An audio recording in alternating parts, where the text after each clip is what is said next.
শুনবেন শ্রোতাদের বিষয়ভিত্তিক চিঠি নিয়ে অনুষ্ঠান বুধ সকালে। উপস্থাপনা সুতপা চট্টোপাধ্যায়, সম্পাদনা রিয়া ঘোষ, প্রযোজনা ডক্টর মানস প্রতিম দাস।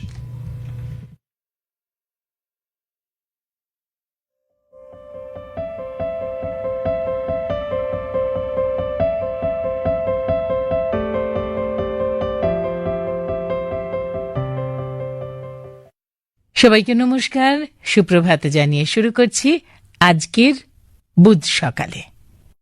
বুধ সকালে অনুষ্ঠানে চিঠি লেখার ঠিকানা বুধ সকালে, আকাশবাণী মৈত্রী, প্রজাতনে কেন্দ্র অধিকর্তা, আকাশবাণী কলকাতা, আকাশবাণী ভবন, ইডেন গার্ডেন্স, কলকাতা 700001, পশ্চিমবঙ্গ, ভারত। আর যারা মেল করতে চান তাদের জন্য maitrikatha@gmail.com, MAITREEKATHA, maitrikatha@gmail.com। প্রথম যার লেখা পড়ব তিনি সর্বেশ্বর পাল। শশীভূষণ ঘোষ লেন, মাহেশ, হুগলি থেকে লিখেছেন। কি বিষয়ে লিখেছেন? এখন থাক। ঠিক তাই, আমাদের সেপ্টেম্বর মাসের বুধ সকালে অনুষ্ঠানে চিঠির বিষয় এখন থাক। আজ সকালে যখন বাজার যাচ্ছি, গিন্নি মনে করিয়ে দিলেন এক টুকরো থোড় নিয়ে আসার কথা। বিরক্তির সুরে বললাম, ঠিক আছে। বাজারে ঢোকার মুখে এক দিদির কাছ থেকে থোড় কিনে বললাম, এখন থাক। কারণ হলো থোড় নিয়ে বাজার ঘোরা বেশ বিরক্তিকর। কিন্তু বাড়ি ফিরে সম্বিত ফিরে পেলাম গিন্নি জিজ্ঞেস করতেই। আবার বাজার গমন। এবার আমি ফিরে যাব একটু নিকট অতীতে। পারিবারিক নিমন্ত্রণ রক্ষা করতে গেলেই আমার এক নিকট আত্মীয় আমাকে খুঁজে বার করে আমার পাশে বসেই খেতে বসার ইচ্ছা প্রকাশ করতেন। অগত্যা ভ্রাতৃশ্রমের ইচ্ছাকে মর্যাদা দিতে পাশাপাশি বসতাম। তখন কেটারিং বুফের যুগ আসেনি। বালতি হাতে পাড়ার ছেলেরাই পরিবেশন করত। মাছ, মাংস, মিষ্টি এলেই পাওয়া যেত তার কণ্ঠের উদাত্ত আহ্বান। এদিকে এদিকে বলে ডাক পেড়ে আমার পাতে দেওয়ার নির্দেশ দিত।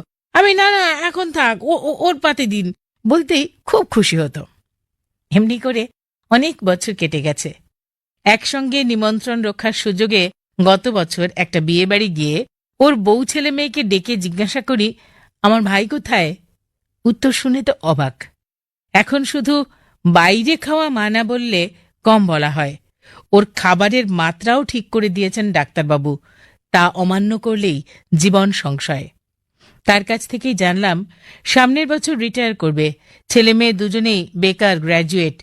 ছেলের চাকরি না হলেও মেয়ে 30 বছরে পড়েছে। আর বিয়েটা আর এখন থাক বলে থামিয়ে রাখা যাবে না। আমাকেও অনুরোধ করল কোনো সুপাত্রের সন্ধান করতে। আমি সচেষ্ট হবার প্রতিশ্রুতি দিলাম। লিখেছেন সর্বেশ্বর পাল। শশীভূষণ ঘোষ লেন, মাহেশ, হুগলি থেকে লিখেছেন। আশিস চক্রবর্তীর লেখা এসেছে ছোট শ্রীকৃষ্ণপুর, দাঁতন, পশ্চিম মেদিনীপুর থেকে। সাগরবাবু অভিজ্ঞ বর্ষিয়ান প্রধান শিক্ষক। তার কর্মসংস্কৃতির মূল মন্ত্র ডু ইট নাও। কিন্তু কেরানি কেনারাম বাবু সাগরবাবুর বিপরীত স্রোত। কোনো কাজের কথা বললেই তৎক্ষণাৎ উত্তর, স্যার এখন থাক, কাল করে দেব। কাল স্মরণ করালে পরশু, তারপর তরশু। কতকাল যে কেটে যায় তা সাগরবাবুই জানেন। তাই তিনি বিদ্রুপ করে কেনারাম বাবুকে বলেন, এখন থাক বাবু। স্টাফ কাউন্সিলের মিটিংয়ে তাকে প্রায় বলতে শুনেছি, বর্তমান শশব্যস্ত গতিশীল জীবনে এখন থাক শব্দ নির্বন্ধটি কাজের চাপ কমায় না, বরং চাপ বাড়ায়। অবসর ভোগ করতে চাইলে তোমাকে ডু ইট নাও ক্লাবের সদস্য হতে হবে। তিনি যে কোনো কাজ শুরু করে দিতেন, জানতেন শুরু করলে শেষ হবেই। আশ্চর্য, সেই সাগরবাবু ক্ষেত্র বিশেষে এখন থাক বলেন। সমর্থনে তোমায় এক গল্প বলি। একদিন সাগরবাবু এক মনে অফিস রুমে কাজ করছিলেন। এমন সময় এক ক্রুদ্ধ অভিভাবক দুজন সঙ্গীকে নিয়ে অফিস কক্ষে প্রবেশ করলেন। মোলায়েম ও পেলব সুরে প্রধান শিক্ষক তাদের বসতে বললেন। ধৈর্য সহিষ্ণুতা হারিয়ে অভিভাবক বললেন, অমুকবাবু, আমার নির্দোষ ছেলেকে নির্মমভাবে গালে চপেটাঘাত করেছেন। এইভাবে কেউ মারে? ছেলেটি অসুস্থ। অমুক বাবুর বিচার চাই। শান্ত সৌম্য সমাহিত সাগরবাবু পিয়নকে বলে তাদের চা খাওয়ালেন। রাগ অনেকখানি পড়ে গেল। তিনি বললেন, এখন থাক, পরই হবে। এইভাবে সুন্দর ম্যানেজ করলেন। কিনারামবাবু এবার পাল্টা বিদ্রুপ করে বললেন, স্যার, এক্ষেত্রে আপনি তো ডু ইট নাও করলেন না। আরে কিনারামবাবু, কোনই শব্দ নির্বন্ধ অবিমিশ্রভাবে সত্য নয়। কিছু ক্ষেত্রে যেখানে চিন্তা, ভাবনা, পরিকল্পনার প্রয়োজন, সেখানে এখন থাকই শ্রেয়। আবার যেসব ক্ষেত্রে উত্তেজনার আগুন ছড়াতে পারে, সেক্ষেত্রে দ্রুত নিষ্পত্তি করতে হয়। শুভেচ্ছান্তে আশিস চক্রবর্তী, ছোট শ্রীকৃষ্ণপুর, দাঁতন, পশ্চিম মেদিনীপুর থেকে লিখেছেন। গোপীনগর, হরিপাল, হুগলি থেকে আসা কেকা চৌধুরীর লেখা। বিয়ের সম্বন্ধ এলেই এখন থাক, এখন থাক করতে করতে আমার কাকু 40 পার করে ফেলল। ঠাকুমা খুব দুঃখ করে বলতেন, ছেলেটার আর ঘর সংসার হলো না। কিন্তু কাকু সংসারের বন্ধনে নিজেকে বাঁধতে চাননি বলেই যে এই এখন থাককে ঢাল হিসেবে ব্যবহার করেছেন, সেটা বোঝেননি ঠাকুমা। এখন থাক বলে আমরা কখনো অপছন্দের বিষয় এড়িয়ে যাই, কখনো আবার ফাঁকি দেওয়ার প্রচ্ছন্ন প্রবণতাও থাকে। ছোটবেলায় অঙ্ক করতে বসে কঠিন অধ্যায়টা এখন থাক বলে দিব্যি পাশ কাটিয়ে চলে গেলেও পরীক্ষার আগে চোখের জলে নাকের জলে হতে হয়েছে। আবার স্কুল থেকে ফিরে দেখি মা ক্ষীর বানিয়েছে। খেলতে যাবার তাড়ায় মাকে বললাম, এখন থাক, সন্ধ্যায় খাবো। ফিরে এসে দেখি মামা মামি এসে গেছেন। তাদের প্লেটে ক্ষীরের শেষ অংশটা দেখে মনে হলো, ইস, কেন যে খেয়ে নিলাম না তখন। গাছের কলাকাঁদিটা এখন থাক, একটু রং ধরলে না হয় কেটে আনবো, এই বলে রেখে দিয়ে পরদিন সকালে দেখি গাছ ফাঁকা। এই তো কাল বিকেলে আকাশ ফিরে মেঘের ঘন ঘটা, ঝমঝমিয়ে বৃষ্টি এলো। আমি বারান্দায় বসে নীল নবঘনে আষাঢ় গগনে আবৃত্তি করছি আপন মনে। অমনি অন্দর থেকে হাঁক এলো, কই গো, হিসেবের খাতাটা একটু আনো তো। বুঝলাম খেরোর খাতা চাইছেন কর্তামশাই। বললাম, এখন থাক, তুমি বারান্দায় এসে দেখো কি সুন্দর বৃষ্টি হচ্ছে, ভিজে বাতাসে সোঁদা গন্ধ। কথা শেষ হওয়ার আগেই উত্তর এলো, আরে ওসব এখন থাক। বন্ধু, এখন থাক, তোমায় আমি পরে কোনোদিন শোনাবো তারপর কি হলো। সবাইকে আন্তরিক ভালোবাসা, শুভেচ্ছা জানিয়ে শেষ করেছেন কেকা চৌধুরী, গোপীনগর, হরিপাল, হুগলি থেকে। গীতিকা কোলের লেখা এবার আমার হাতে। ঠিকানা ভিআইপি রোড, কলকাতা 52। আমার দাদু আজও ধূপকাঠি, শুকনো ফুল, রূপকথার গল্পের মধ্যে জীবিত। তার মনের রাজত্ব আমরা নাতি নাতনিরাই চালাতাম। খুব মনে পড়ে, একবার দাদুকে ডাক্তার দেখাতে নিয়ে গেছিলাম। ফিরতে ফিরতে সন্ধে। রাতে খাবার পর মা প্রেসক্রিপশন দেখে দাদুকে ওষুধ খাওয়াতে এলো। আমি তীব্র গলায় বলেছিলাম, এখন থাক, ডাক্তারবাবু দিনে 2 বার খাওয়াতে বলেছেন, এখন তো রাত। বুঝিনি সবাই কেন আমাকেই বোঝাচ্ছিল। দাদু বলেছিল, দিদি ভাইয়ের ছেলেবেলাটা কেড়ো না, বোঝার জন্য সারাটা জীবন বাকি, এখন থাক। সেই দাদু ভোট দিতে যাবে, টলমলে শরীর, নড়বড়ে মন, চলতে গিয়ে হোঁচট খায়, হিসেব রাখতে টাল খায়। আগের রাতে পাড়ার এক কাকু বোঝায় তাকে ভোট দেবার জন্য। দাদুর খুব প্রিয় পাত্র ছিলেন সেই কাকু। দাদু সারা রাত মুখস্থ বলছে, তাহলে ভোটটা ওকেই দেব। বাবা বলে, রাত হচ্ছে, ঘুমিয়ে পড়ো, ওসব কথা এখন থাক। পরের দিন মায়ের সঙ্গে গেলাম দাদুকে নিয়ে স্কুল চত্বরে। দাদুর মুখে ওই একই বুলি। মা অনুনয় বলে, বাবা, সবার সামনে বলবেন না, এসব এখন থাক। তৎক্ষণাৎ কোথা থেকে এক ঝাঁক ছেলে ছোঁ মেরে দাদুর হাত ধরে বলে, দাদু, হাত পা তো কাঁপছে, চলো সাহায্য করি, বলো কাকে ভোট দিতে হবে। দাদু রেগে মেগে বলে, আমার মুখ থেকে একটি কথাও বার করতে পারবে না হে, তোমাদেরকে বলবও না, অন্য কাউকে দেবও না। ও আমাকে যাকে দিতে বলেছে আমি তাকেই দেব। মেলা বকিও না তো বাপু, পরে সাহায্য করো, এখন থাক। গীতিকা করে লিখেছেন ভিআইপি রোড, কলকাতা 52 থেকে। এবারে হুগলি থেকে এসেছে শ্রেষ্ঠা মুখোপাধ্যায় লেখা। ঠিকানা জ্ঞানেন্দ্র অ্যাভিনিউ, উত্তরপাড়া। আমাদের বাড়ির প্রায় 200 বছরের দুর্গাপুজো। পরিবারের সকলের সঙ্গে 4টে দিন চুটিয়ে হই হুল্লোড় করা হলেও একাদশীর দিন কিন্তু আসে হিসেবের পালা। পুজোয় মোট কত কি খরচ হলো, তার ফলে কার ভাগে কত টাকা পড়ছে ইত্যাদি নিয়েই সেদিন বাবা, কাকা, জেঠুরা বাড়ির দালানে আলোচনা করতে বসেন। স্বাভাবিকভাবেই খরচের তালিকা বাড়লে তার হিসেবে কিছু জটিলতারও সৃষ্টি হয়। আর সেখানে হিসেবে একটু বেশি এদিক ওদিক দেখতে পেলেই আমার এক কাকাকে দেখেছি সঙ্গে সঙ্গে বলে উঠতে, আচ্ছা এখন তাহলে থাকুক, বাকিটা পরে কোনো সময় আবার দেখে নেওয়া যাবে। এ যেন হিসেবের প্রতি স্রেফ এক প্রকার অনীহা।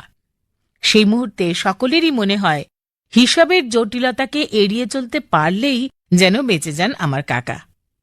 আর একটা উদাহরণ দিই, আমার মায়ের বহুদিনের শখ, বাড়ির এই মা দুর্গাকেই তিনি নিজের হাতে একখানা বেনারসি শাড়ি নিবেদন করবেন। তবে বহু পুরনো ইচ্ছে হলেও মাকে আজও তার ইচ্ছে পূরণের কথা বললেই শুধু বলেন, এখন থাক।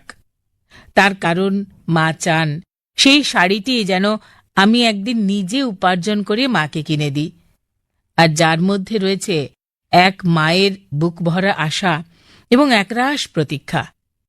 নিজের মেয়ের হাত ধরে একদিন তার ইচ্ছেটা পূরণ করার আশাতেই হয়তো তিনি আজও বলেন, এখন থাক। কাজেই কথাটা বলার পিছনে কখনো যেমন মানুষের অনীহা কাজ করতে পারে, তেমনি কখনো দুচোখে আশ্রয় নিতে পারে দীর্ঘ প্রত্যাশা।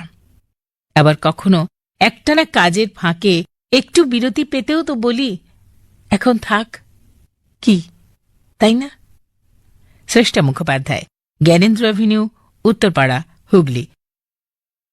কল্লোল কান্তি ডিঙ্গাল, মা চণ্ডী কলোনি, কাঁথি, পূর্ব মেদিনীপুর থেকে লিখেছেন, এখন থাক। এই কথার মধ্যে একটা দায়িত্ব এড়ানো, দীর্ঘসূত্রতার ভাব প্রকট। আবার এই কথার ভিতর বিচক্ষণতার সুরও বাজে। তবে বেশিরভাগ ক্ষেত্রে এখন থাক এরূপ বলাটা আমাদের জীবনে ছন্দপতনকেই ডেকে আনে। সত্যকে নিশ্চিত করে জেনে প্রতিহিংসা নিতে হ্যামলেটের শুধু দেরি হয়ে যায়। পিতার প্রেতাত্মা হ্যামলেটকে বলছে তার মৃত্যুর কারণ তার পিতৃব্যের ষড়যন্ত্র। আত্মাটি সত্যই তার পিতার কিনা সে নিশ্চয়তা কোথায়? প্রতিহিংসা নিতে গিয়ে আরেকটি হত্যায় কলঙ্কিত হবে না তো তার চিত্ত? ক্লডিয়াসকে প্রার্থনা হলে পেয়েও তিনি হত্যা করতে পারলেন না। এখন থাক। যদি তার আত্মা মৃত্যুর পর ঈশ্বরের সঙ্গে মিলিত হয়, তারপরই ঘটতে থাকে একে একে সব অবাঞ্ছিত মৃত্যু। বন্ধু, প্রেমিকা, প্রেমিকার পিতা। পাশের বাড়ির প্রণবদার ছেলে দীর্ঘদিন মাথা যন্ত্রণায় ভুগছে। বললাম, দাদা, কলকাতা বা বাইরে কোনো ডাক্তার দেখিয়ে আনুন। ও বলে, এখন থাক, পরে যাব সময় করে। বড্ড দেরি হয়ে গেল। ধরা পড়ল ব্রেন টিউমার। ছেলেটা অকালে মারা গেল। গিন্নি বলে, মেয়ের তো বয়স হলো, এবার একটা ভালো পাত্রটাত্র দেখো। অশোকবাবু টিভির পর্দা থেকে চোখ না সরিয়ে বলে, এখন থাক ওসব কথা। মেয়ে একদিন শটান বলে দিল, বাবা, একটা অরফানেজে সুপারের কাজ পেয়েছি, বিয়েটির ব্যবস্থা আর করো না। ঝুমুরদি আর প্রবালদার বহু বছরের বন্ধুত্ব থেকে প্রেম। গঙ্গার ঘাট, ভিক্টোরিয়া, নন্দন, কফি হাউস, আকাশ বাতাস, কে না জানে। কিন্তু কেউ আর মুখ ফুটে বলতে পারল না, আমি তোমাকে ভালোবাসি, এবার আমরা ঘর বাঁধব। তারা শুধু হয়তো বলেই এসেছে এতকাল, এখন থাক। আজ তারা এই গানটাই হয়তো গুনগুন করে গায়। আজ দুজনার দুটি পথ গো, দুটি দিকে গেছে বেঁকে। কল্লোল কান্তি ডিঙ্গাল, মা চণ্ডী কলোনি, কাঁথি, পূর্ব মেদিনীপুর। যখন ভালোবাসা জানালা দিয়ে পালিয়ে যায়, মাসের শেষে যখন চোখ বন্ধ করে অনেক খোঁজাখুঁজির পর আবিষ্কার করি এক সচ্ছল বন্ধুর মুখ, প্রস্তুতি নিচ্ছে সেখানে যাওয়ার, ঠিক সেই সময় হাড় কিপটে বন্ধুটির সঙ্গে দেখা হয়ে যায়। চলো চা খেতে খেতে গল্প করি। অনেক কষ্টে মুখে এক ফালি কৃত্রিম হাসি টেনে বলি, ব্যস্ত আছি বন্ধু, এখন থাক। এমন ঘটনা প্রায়ই ঘটে আমার জীবনে। সে যাই হোক, এখন একটু অন্য স্মৃতিচারণ করি। একবার পথের ধারে সুযোগ পেয়ে ওকে বলেছিলাম, আচ্ছা, আমার চিঠিগুলো কি যত্ন করে রেখে দিয়েছ? ওগুলো কি মাঝে মাঝে পড়ো? নিজেকে মেলে ধরবার এ এক কাঙ্ক্ষিত দেয়াল পত্রিকা সে আমাকে থামিয়ে দিয়ে উল্টো প্রশ্ন তার, তুমি কি করো? আমি বোকার মতো রচনা পড়তে শুরু করি। যত্ন করে রেখে দিয়েছি, তোমার হাতে স্পর্শ ঘ্রাণ অনুভব করি। আচ্ছা, যদি দেখো অন্য কোথাও বিয়ে হয়ে যাচ্ছে আমার, তখন কি করবে? আবারও প্রশ্ন তার। কি করব জানি না, তবে এটা জানি ওই চিঠিগুলো নষ্ট হবে না। গায়ের নির্জন পথ, এই পথ যেন আর শেষ না হয়। ভালোবাসা যেখানে গভীর, থাকে না কথার ঢেউ সেখানে। এই কথাগুলো মেনে নেওয়া কঠিন, বরং এর উল্টোটাই সহজ এবং সত্যি মনে হয় আমার কাছে। কচি সবুজ পাতার মতো সরলতায় ভরা মিষ্টি মুখ। আসলে সবচেয়ে বড় প্রেমিক হয় কবি, আর তার স্ত্রী হয় ভীষণ বাস্তবমুখী। রাশি রাশি মিল করিয়াছ জড়ো, মাথার উপরে বাড়ি পড়ো পড়ো, তার খোঁজ রাখো কি? এটাই বাস্তব। একজন কবির আদর্শ স্ত্রীর সময় উপযোগী ভাবনা। হ্যাঁ, কথায় কথায় অনেকটা পথ চলে এসেছি, কিন্তু একটা প্রশ্নের উত্তর তখনও জানা হয়নি। জানি মেয়েরা ভীষণ চাপা এবং কৌশলী, তবু জানতে ইচ্ছে হয়। আমার একটা প্রশ্নের উত্তর দাও। আমার চিঠিগুলো তুমি কোথায় কিভাবে রেখেছ? যত্নে নাকি অযত্নে? ওগুলো কিন্তু আমার সন্তান। ও এই কথা! ওই দেখো, যমুনা, নূপুর, বৈশাখী ওরা এদিকেই আসছে। এখন থাকো সব কথা, পরে হবে। আমি দাঁড়িয়ে যাই, নতুন করে ভাবতে থাকি, মেয়েরা আসলে কি? উত্তর খুব সহজ, মেয়েরা মেয়েদের মতো। কাজী আবু জাফর সাহেব গঞ্জাত্রাই বাংলাদেশ থেকে লিখেছেন। কিছু চিঠির প্রাপ্তি স্বীকার করে নেব।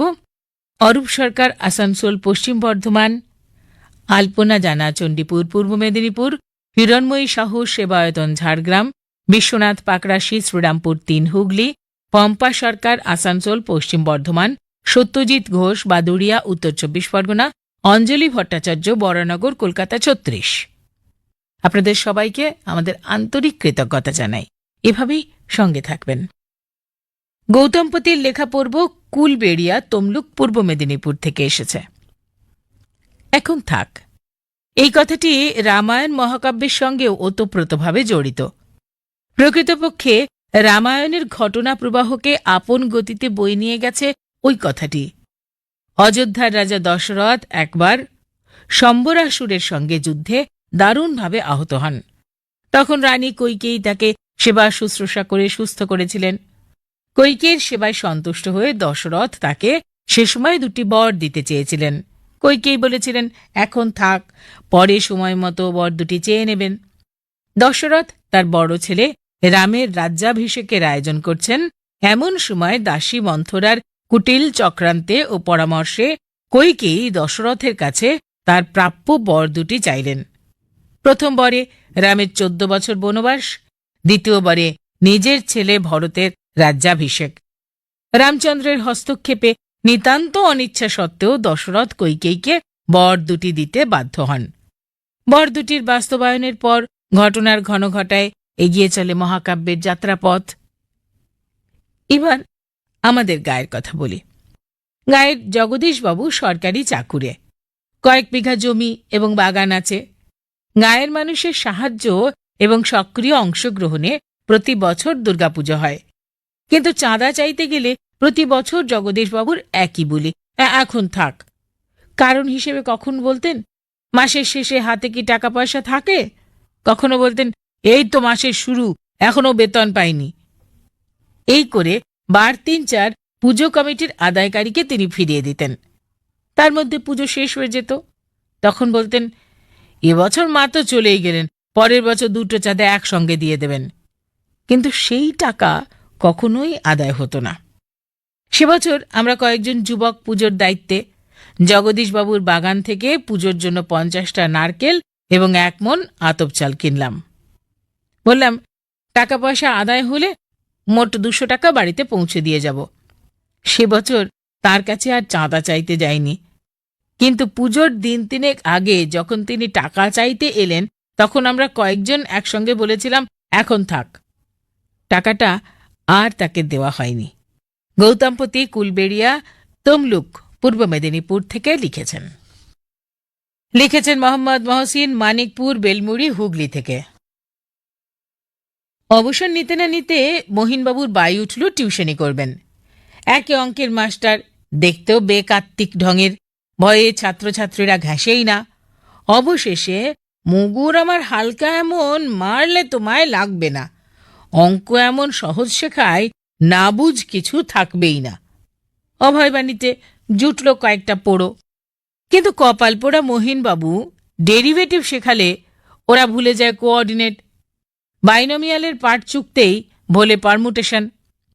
মন্দা টিউশনির টেনশন কাটাতে টোটো ভাড়া করে ছোড় বান্দাদের নিয়ে দেবানন্দপুর, ব্যান্ডেল চার্চ, ইমামবাড়া ঘুরিয়ে আনেন। তাতেও মরাগাঙে জোয়ার আসে না। মহিনবাবুর মাথায় খেলল আর এক বুদ্ধি, চল একদিন চড়ুই ভাতি করি। ওরা তো খুব উৎসাহী। গোল বাঁধল বিরিয়ানি না সাদা ভাত, মাটন না চিকেন নিয়ে। কয়েকজন বলে বিরিয়ানি, কয়েকজন বলে বিরিয়ানি তো মেয়েরা পারবে না স্যার, ভাতই হোক। মাটন কি পারবে, চিকেনই থাক। মেয়েরাও রানং দেখি, এটা কেমন ইকুয়েশন? মেয়ে ইজ ইকুয়াল টু রান্না। আমরা টেনিস খেলবো, অন্তাক্ষরী খেলবো, রান্না করবে ছেলেরা। ঠিক হলো, রান্না ঠাকুর আনা হবে। তাহলে চিকেন কেন, মাটনই হবে। অন্য দল চেঁচায় চিকেন চিকেন। মহিনবাবু বলেন, এক কাজ করো, ছাগল কে কে আর মুরগি কে কে, হাত তোলো। ভোটাভুটিতে দেখা গেল উভয়েরই সমান ভোট। তাহলে টস করি। সমান ভোট পেলে সংবিধানে কি টস করে জিতে সরকার করার নিয়ম আছে স্যার? মাটনই হবে। না, chicken chicken, mutton mutton, chicken mutton. মোহনবাবু তাদের থামান। সামনেই তো এক্সাম, এখন থাক। পরীক্ষা টরীক্ষা মিটে গেলে চড়ুই ভাতের পরে হবেক্ষণ। এই কথাতেই মুলতবি থাকল পানিপথের পঞ্চম পর্ব। মোহাম্মদ মহসিন, মানিকপুর, বেলমুড়ি, হুগলি থেকে লিখেছেন। বিশ্বজিৎ হাজরার লেখা পড়ব জগন্নাথপুর, হবিবপুর, মালদা থেকে। আমার ভাই টিভির মেকানিকের কাজ করে। অনেকদিন আগে থেকেই এই কাজ করে আসছে। মোট কথা ভালো একজন মেকানিক। কারো বাড়িতে টিভি খারাপ হলে সেই বাড়িতে গিয়ে টিভি মেরামত করে আসে। কারণ সব সময় টিভি মাথায় করে অনেকটা দূর যাতায়াত করা যায় না। কিন্তু অনেক কাস্টমারই চায় যে সারাইয়ের ব্যাপারটা তার নিজের বাড়িতে হোক।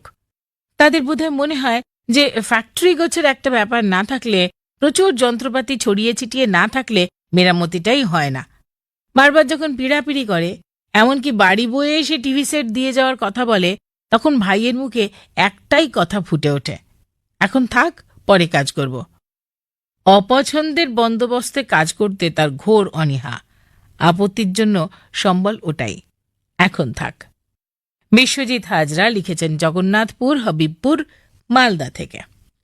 বীরেন্দ্রনাথ সাহু, রনমনিয়া, কেশিয়ারি, পশ্চিম মেদিনীপুর থেকে আপনি আমাদের লেখেন। এবারে লিখেছেন, আমার বাবাকে জীবিত অবস্থায় দেখেছি। তিনি খুবই শান্তিপ্রিয় এক স্থিতধী মানুষ ছিলেন। ছোটবেলায় আমি মা হারা, তাই আমার দুষ্টুমি আর জেদ ছিল গান্ধীজির মতো, যেন করেঙ্গে ইয়ে মরেঙ্গে। দুষ্টুমি থামিয়ে বাবা বুঝিয়ে বলতেন, বাবু, তোর বাবা ও মা আমি দুটোই। পাঠশালা পালিয়ে কুল খেতে বনবাদারে যাস, সাপ খোপ কামড়ালে আমি তো কেঁদে কেঁদে মরে যাব। এখানে যে কোনো ডাক্তার নেই, টোটো করা, এখন থাক না বাবু। আমি কেঁদে কেঁদে বলতাম, তোমার কথা শুনবো বাবা। এই অজপাড়া গায়ে ৮৬ বছর আগে বাবার প্রতিষ্ঠিত প্রাথমিক স্কুলে আমি পড়তাম। দীর্ঘ সময় সরকার অধিগ্রহণ না করায় সমস্ত দায়ভার বাবা বহন করতেন। এটিই ছিল প্রথম নারী শিক্ষা কেন্দ্র। শিক্ষক মহাশয়দের ছিল দুর্বলের উপর সবলের অত্যাচার। এর ঘোর বিরোধী বাবা ভর্ৎসনা করে বলতেন, ছেলেমেয়েরা বিগড়ে যাবে, স্কুলমুখী হবে না, এখন থাক এসব। তিনি গ্রাম্য বিবাদ এড়িয়ে বুঝিয়ে বলতেন, শুভস্য শীঘ্রম অশুভস্য কাল হরণম, অর্থাৎ শুভ কাজে তাড়াতাড়ি আর অশুভ কাজ দেরিতে করলে সাফল্য আসে। তার মতে অশুভ কাজে এখন থাক। গ্রামের মামা বাড়ি ও মামার প্রতিবেশীর মধ্যে মোকদ্দমা হয়ে দুই পক্ষই আর্থিক কষ্টে পড়েন। তাদের জেদি মনোভাব কমানোর জন্য বাবা বলেন, আজ আছি কাল নেই, বিবাদ করে কি হবে ভাই, এখন থাক না ভাই এসব। ফলে দেওয়ানি মোকদ্দমা বন্ধ হয়ে তাদের মধ্যে বন্ধুত্বপূর্ণ সহাবস্থান নিশ্চিত হয়েছিল বাবার এখন থাক না এই কৌশলে। বীরেন্দ্রনাথ সাহু, রনবনিয়া, কেশিয়ারি, পশ্চিম মেদিনীপুর থেকে। কবিতা সাউ লিখেছেন বিশপুর, হাসনাবাদ, উত্তর 24 পরগনা থেকে। 42 বছরের সংসার জীবনে অতিষ্ঠ হয়ে গেলাম ওই একটা কথা শুনে, এখন থাক। আবার কখনো একটু বাড়িয়ে বলে, এখন থাক কাল হবে। মানুষটা যদি সময়ের কাজ সময় মতো করে নিত তাহলে হয়তো আজকে সরকারি কর্মী হতো। একবার চাকরির ইন্টারভিউতে ডাক পেয়েছেন, কিন্তু ওই এখন থাক পরে যাব, যা হয় আর কি, সব শেষ। বাড়ির বিদ্যুতের বিল জমার কথা বললে বলে, এখন থাক সময় আছে পরে হবে। সকালে বাড়ির কোনো নিত্য প্রয়োজনীয় জিনিস আনতে বললে বলে, এখন থাক বিকেলে হবে। এই সম্প্রতি আমার শাশুড়ি মা মারা গেছেন। দূরের কিছু আত্মীয়কে ফোনে নিমন্ত্রণ করা হবে, ফোন করতে বললে বলে, এখন থাক পরে করছি। এই করে করে কটি বাড়িতে নিমন্ত্রণ করাই হলো না। তাই বলি, সময়ের কাজ সময়ের মধ্যে করে নেওয়াই ভালো, এখন থাক করলেই সমস্যা বাড়ে। কবিতা সাউ, বিশপুর, হাসনাবাদ, উত্তর 24 পরগনা থেকে লিখেছেন। আরও কিছু চিঠির প্রাপ্তি স্বীকার করে নিই। শিপ্রা সাঁত, গড়হরিপুর, পশ্চিম মেদিনীপুর, কাকলি মণ্ডল ঘোষ, খড়গ্রাম, মুর্শিদাবাদ, উত্তম দালাল, মনুষাতলা, হুগলি, দিলীপ কুমার দত্ত, মধ্যপাড়া, মেদিনীপুর থেকে আমাদের লিখেছেন। অনেক অনেক অনেক ধন্যবাদ আপনাদের। সবশেষে কানন রণসিংহ, রাজাবাজার, তমলুক, পূর্ব মেদিনীপুর। এখন থাক এই শব্দজোড়াকে নিয়ে অতীত ও বর্তমান সময়ের মধ্যে বেজায় দ্বন্দ্ব। মধ্যবিত্ত পিতামাতার কাছে এই শব্দ দুটো শুনে শুনে ছেলেমেয়েরাও ধৈর্যহারা। অনেকদিন থেকে ছেলে বাবার কাছে চাইছে একটা স্মার্টফোন, ভীষণই নাকি জরুরি, সঙ্গে একটা হেডফোনও। কিন্তু বাবা তার পকেটের টানটা বুঝিয়ে দেন এই বলে, এখন থাক পরে দেখা যাবে। ফলে শুরু হয় দক্ষযজ্ঞ। এই অসংবেদনশীলতার দায় কেবল এ যুগের নবীনদের উপর চাপিয়ে দেওয়া যায় না। আগের জেনারেশনের সঙ্গে বর্তমান জেনারেশনের একটা বিশাল গ্যাপ। এ গ্যাপ মানসিকতায়, লেখাপড়ায়, খাওয়া দাওয়ার, আচার আচরণে, পোশাক পরিচ্ছদে, চিন্তা চেতনায়, কর্মে, এমনকি নৈতিক মূল্যবোধেও দুস্তর ব্যবধান লক্ষণীয়। ইন্টারনেট ও টেকনোলজির এত দ্রুত ডেভেলপমেন্ট যে নবীনরাও ব্যালেন্স হারিয়ে ফেলছে আধুনিকতার চাপে। তাই দাতা ও গ্রহীতার মধ্যে প্রতিনিয়ত রজ্জু টানাটানি। এখন থাক বললেও সময় বড় অধৈর্যশীল, সে দাঁড়াতে চায় না। তাই পিতা যতই বলুন না কেন, এখন থাক, মাঠের ফসলটা ঘরে উঠুক, তখন না হয় কম্পিউটারটা কেনা যাবে। তেহাই তো একটা উঠবেই, কারণ বর্তমান শিক্ষা গ্রহণের নানা বৈচিত্র্যময়তার হেরফেরে একটা কম্পিউটারের প্রয়োজনীয়তা আধুনিক শিক্ষা পদ্ধতির মস্ত অনুঘটক। কিন্তু গৌরী সেন তো আর কথায় কথায় কেস বাক্স হাট করে খুলে ধরবেন না। দায় এসে ঠেকে অভিনিবিষ্ট অভিভাবকদের উপর। এখন থাক শব্দজোড়া যখন পেটের মধ্যে গুড়গুড় করে বায়বীয় আকার ধারণ করে, তখন ফ্যালাসি না মিলিয়ে উপায় নেই তাদের। দেখেছিলাম গরিব মোহনকে, এখন থাক করে টানা 3 বছর ঘরের চালটা সারাল না। আমফান ঝড়ের প্রথম ঝাপটায় ঘরের চাল গেল উড়ে, তারপর দেওয়ালগুলো দাঁড়াতেই পারল না খরস্রোতে। কানন রণসিংহ, রাজাবাজার, তমলুক, পূর্ব মেদিনীপুর থেকে লিখেছেন। এখন থাক তাহলে, আজ এখন থাক, সময় যার একেবারেই নেই। সঙ্গে ছিলাম সুতপা চট্টোপাধ্যায়। অনুষ্ঠানটির সম্পাদনায় রিয়া ঘোষ, প্রযোজনা ডক্টর মানস প্রতিম দাস।